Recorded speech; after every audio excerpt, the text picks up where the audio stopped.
Tout sur elle. Tout sur elle. Tout sur elle. Tout sur elle. Tout sur elle. Tout sur elle. Tout sur elle. Tout sur elle. Bienvenue dans Tout sur elle, un podcast sur la santé physique, mentale et sociale des femmes, pour les femmes et celles et ceux qui les entourent. Bref, pour tout le monde, c'est un podcast avec Anna Roy. Salut Anna. Salut Nina. Anna, t'es sage-femme depuis plus de 10 ans, t'es engagée et aussi l'autrice de très nombreux ouvrages sur la santé des femmes et sur la maternité, dont un entièrement consacré au périnée. Et ça tombe bien parce qu'aujourd'hui, on va parler du périnée. Et justement, on en parle de mon périnée. C'est un ouvrage que tu as écrit, qui est paru chez Le Duc. Ça montre bien à quel point c'est un sujet qui te fascine. J'avoue que ça me fascine moi aussi. Sauf qu'avant de te rencontrer, j'avais un peu aucune idée de ce qu'était le périnée. En tout cas, je me rendais pas compte que c'était si important. Aujourd'hui, on va parler du périnée, mais on va surtout s'attaquer à la santé de celui-ci. Je fais un tout petit rappel avant de commencer. Le périnée, c'est une sorte de hamac qu'on a à l'intérieur du corps qui retient rien que tout le reste de nos organes du tronc supérieur. Mais Anna, déjà, corrige-moi si je me trompe avant de me dire à quoi ça sert le périnée. Oui, on est obligé de refaire une définition du périnée. Et preuve en est, c'est qu'il n'y a pas si longtemps, j'ai encore vu une publicité à la télévision qui disait que le périnée était un organe. Alors ça m'énerve. Un muscle, un seul muscle. Alors c'est pas du tout le cas. Il faut d'abord dire que les hommes et les femmes ont un périnée et que chez les hommes et les femmes, c'est tout aussi important chez les uns que chez les autres.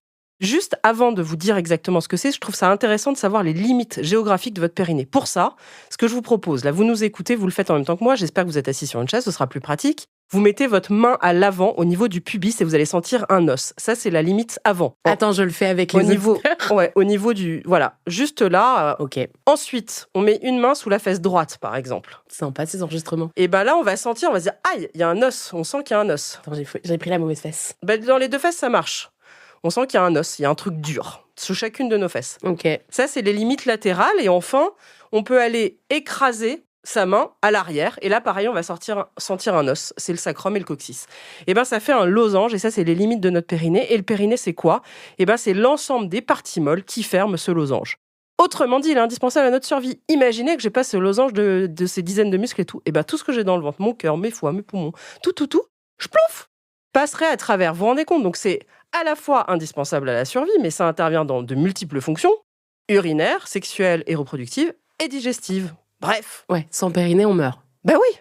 En fait, c'est aussi indispensable que le foie, les poumons, etc. Enfin, je veux dire, c'est vraiment très utile.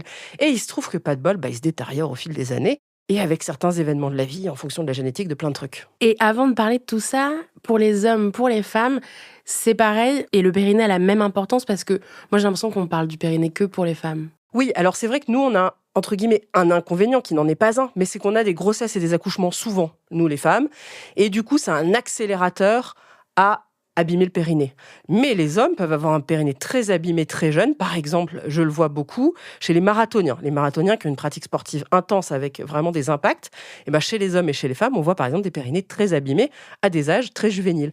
Et pareil, en fonction de la génétique, on peut avoir des périnées. Donc oui, hommes, femmes, même combat, on pourrait dire, mais avec des accélérateurs chez les femmes qui sont grossesse, accouchement et troubles hormonaux de manière générale. Et avec ou sans grossesse, chez la femme, du coup, le périnée, il sert tout le temps. Comment on fait pour savoir, Anna, comment il va notre périnée ? Ce qui est vrai, Nina, c'est que dans l'imaginaire de nous toutes et tous, on a cette idée qu'un périnée qui va pas bien, c'est une femme ménopausée ou une femme qui vient d'accoucher et qui fait pipi dans sa culotte. Ça, c'est un peu vrai quand même ? Oui, ça fait partie des signes. Mais ce ne sont pas les seuls signes qui disent qu'un périnée va pas bien. Il y en a un qui dit la bonne santé, c'est la vie dans le silence des organes. Alors ça, c'est vrai, c'est-à-dire qu'un périnée qui ne se manifeste pas, c'est qu'il va bien. Mais malheureusement, c'est aussi un peu faux, c'est-à-dire qu'il peut commencer à se dégrader sans nous donner des signes. Alors quels sont ces signes ? Je pense que je peux deviner. Il y a quand même ce truc de, éventuellement, d'avoir des problèmes d'incontinence. C'est-à-dire de ne pas maîtriser totalement le fait d'aller aux toilettes tranquillement. Bien sûr, tout à fait. Il y a l'incontinence urinaire, c'est un vrai sujet, ça touche énormément de femmes et d'hommes. Vous avez d'abord l'incontinence par impériosité. Ça, c'est quoi ? C'est, j'en sais rien, vous changez de position, vous faites du jogging, vous soulevez quelque chose de lourd, vous toussez, et hop, zut, quelques gouttes dans ma culotte, quelques gouttes ou plus. Attends, si on a un fou rire, il y a une expression qui dit, quand on a un fou rire, on a un peu... Des fois, il y a des gens qui sont là, « Oh, arrête, je vais me faire pipi dessus ». Ça, c'est de l'incontinence ? Absolument.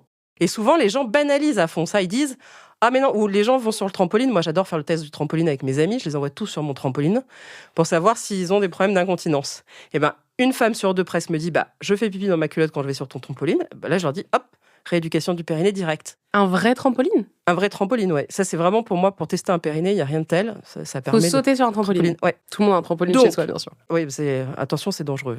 Regardez les conseils d'utilisation, évidemment. Impériosité, on l'a dit. Sinon, il y a urgenturie. Ça, c'est par exemple, vous revenez de faire des courses, vous savez que vous allez arriver chez vous, vous tournez la clé et clac, là, vous faites quelques gouttes de pipi dans votre culotte. Ça, c'est ça. Vous voyez, ça. C'est aussi une incontinence urinaire. Absolument. Mais souvent, c'est les deux.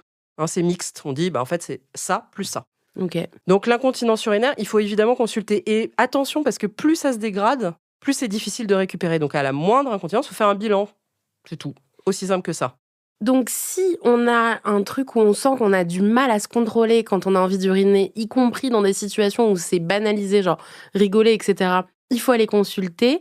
Et si c'est ce phénomène de je mets la clé dans ma porte et là, je peux plus me retenir, il faut aussi aller consulter. Oui. Et là, je suis désolée, je vais le refaire. Peut-être certains d'entre vous l'ont entendu, mais il y a cette idée que le périnée, c'est un capital. C'est-à-dire que si vous dépensez que 5 € sur 1 000 € de capital, c'est hyper facile d'aller retrouver vos 5 €. Si vous dépensez 700 €, ça va être beaucoup plus compliqué à récupérer. Le périnée, c'est pareil. S'il est un tout petit peu dégradé, hyper facile de remonter. Par contre, si vous allez très loin dans la dégradation, caille, pour remonter après, c'est pas toujours possible. Donc, c'est pour ça, j'embête les gens avec ça. Les gens me disent « tu nous gonfles avec ton périnée ». Mais en fait, c'est pour leur bonne santé. Et il y a d'autres signes d'un périnée qui peut être en moyenne, voire mauvaise santé? Bien sûr, vous avez l'incontinence au gaz ou au sel. Et ça, il y a plein de gens qui peuvent pas retenir leur gaz, qui peuvent pas s'empêcher de péter, parce que des fois, les gens comprennent pas ce que c'est que les gaz, mais peuvent pas s'empêcher de péter, ou qui ont des fuites de sel, carrément. Ça peut arriver, et c'est pas forcément dramatique. Souvent, les gens se disent « Mon Dieu, mais c'est horrible, c'est pire que tout ». Et en fait, pas du tout. On peut aussi avoir des sensations de pesanteur. Ça, c'est un peu comme l'impression qu'on a une balle de bowling ou un objet qui pèse entre nos jambes. Ça peut être très désagréable. On peut avoir des douleurs pelviennes. Des douleurs pelviennes, c'est des douleurs vraiment dans le bas du ventre. On peut avoir des troubles sexuels, bien sûr. On peut avoir des contractures involontaires. Souvent, on pense qu'un périnée en bonne santé, c'est un périnée super musclé. Non, parfois, quand il se contracte trop, qu'on a des contractures involontaires, c'est un signe de mauvaise santé du périnée. On peut avoir des pets vaginaux, des bruits vaginaux. Ou des fois, ça c'est aussi quelque chose quand les femmes vont à la mer, qu'elles se baignent ou dans la piscine, hop, elles ressortent.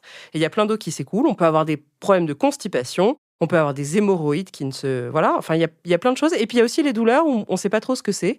Et ça peut être lié au périnée. En tout cas, ça mérite de se poser la question. Dès que vous sentez qu'il y a quelque chose qui tourne pas rond, vous allez consulter. J'aimerais bien donc du coup qu'on revienne sur cette histoire de tonicité du périnée que tu viens d'évoquer. Donc un périnée en bonne santé, c'est un périnée qui est tonique sans être trop tonique. Exactement. Imaginez-vous, prenez l'exemple d'un grand sportif, mais de n'importe quelle discipline. Eh bien, en fait, il est très bon dans la contraction de ses muscles, mais il est aussi tout aussi excellent dans la détente de ses muscles. C'est exactement la même chose pour le périnée. Vous avez des périnées qui sont contractés tout le temps, mais qui ne savent pas se relâcher. Ça, c'est pas une bonne santé périnéale. Alors, bien sûr, le cas qu'on connaît tous, c'est le cas du vaginisme.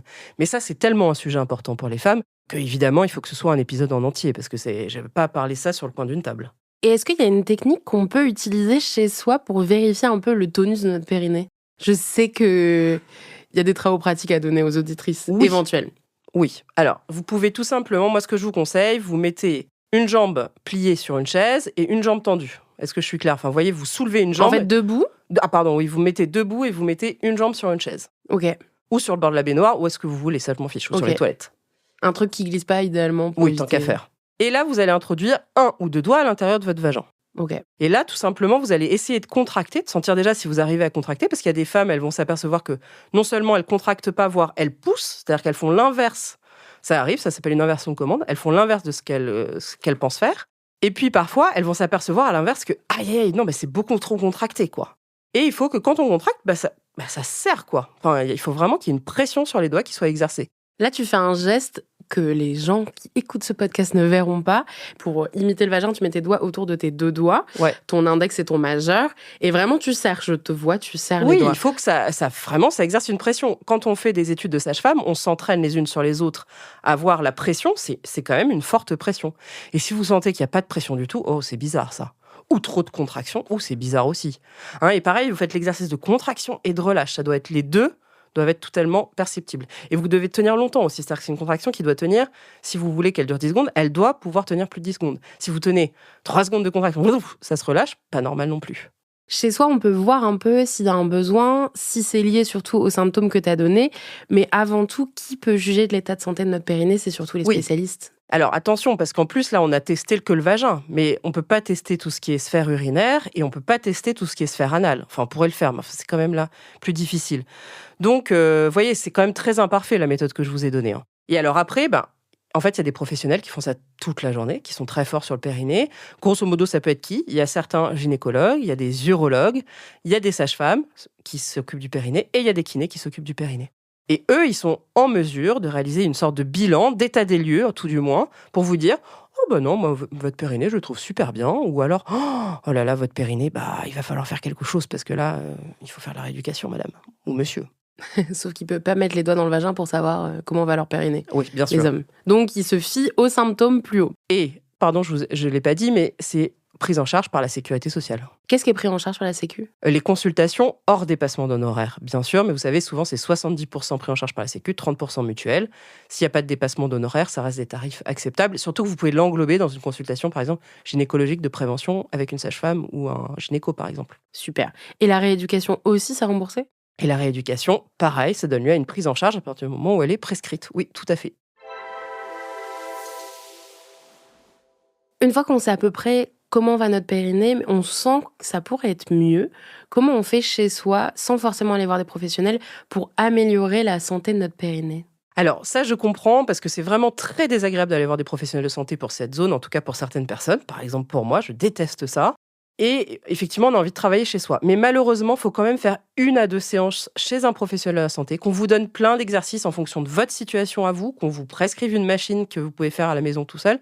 Mais en tout cas, vous faites 1 à 2 consultations et vous dites directement au professionnel, moi je suis désolée, mais je ne vais pas pouvoir venir toutes les semaines, soit parce que j'ai pas le temps, soit parce que en fait, je me sens trop mal à l'aise de faire ça. Et il trouvera une solution, c'est sûr. Quitte à vous revoir, il va vous dire, on se revoit dans 5 semaines, on se revoit dans 10 semaines, et on voit si ça porte ses fruits.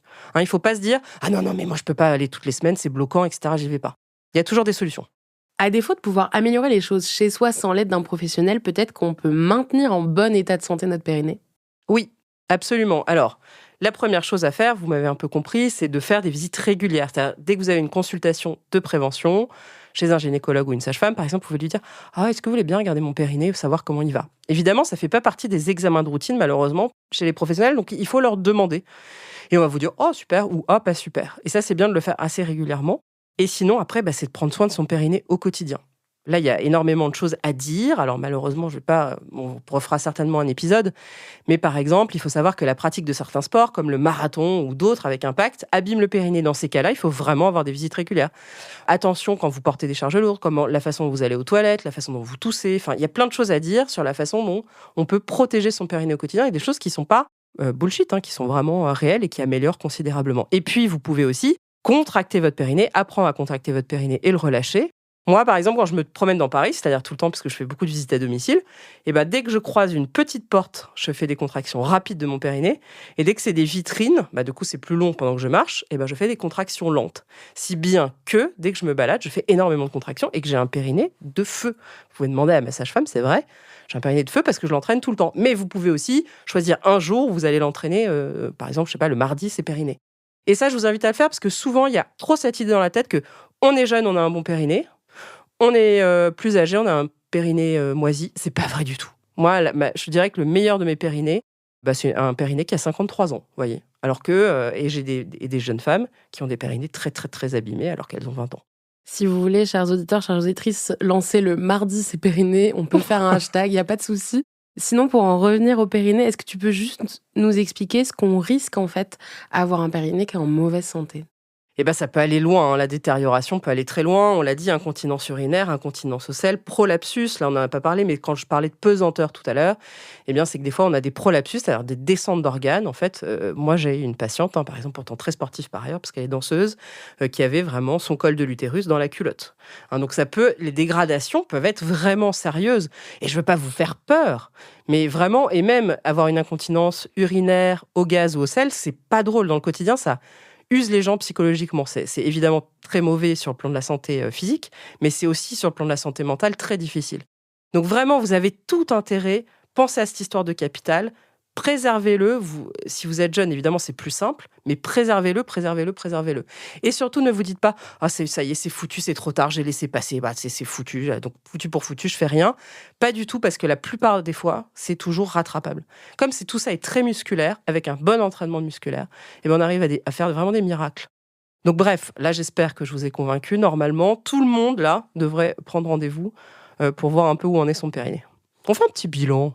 Les professionnels de la santé qui nous écoutent, est-ce que vous avez reçu des tonnes d'appels pour prendre soin de votre périnée? On espère. Mais oui, on fait bien des tests HPV, vous savez, pour le col de l'utérus tous les 5 ans. Pourquoi on ne ferait pas un petit bilan du périnée tous les 5 ans? Ce serait formidable. Et dans un prochain épisode, on reviendra beaucoup plus en détail sur le fait de maintenir son périnée en bon état de santé. Ne vous inquiétez pas. Oui, et aussi, je pense qu'il faudra revenir en détail sur l'incontinence urinaire, bien sûr. Évidemment. Avec des spécialistes et sur l'incontinence au gaz au sel, etc. Avec des spécialistes qui ne font que ça de la journée. En tout cas, merci beaucoup Anna pour toutes ces explications sur la santé de notre périnée. C'était Tout sur elle, un podcast d'Anna Roy, présenté par Nina Pareja, produit et réalisé par Slate Podcast, à la direction éditoriale Christophe Caron, à la production éditoriale Nina Pareja, réalisation Victor Benamou, musique Victor Benamou et Johanna Lalonde.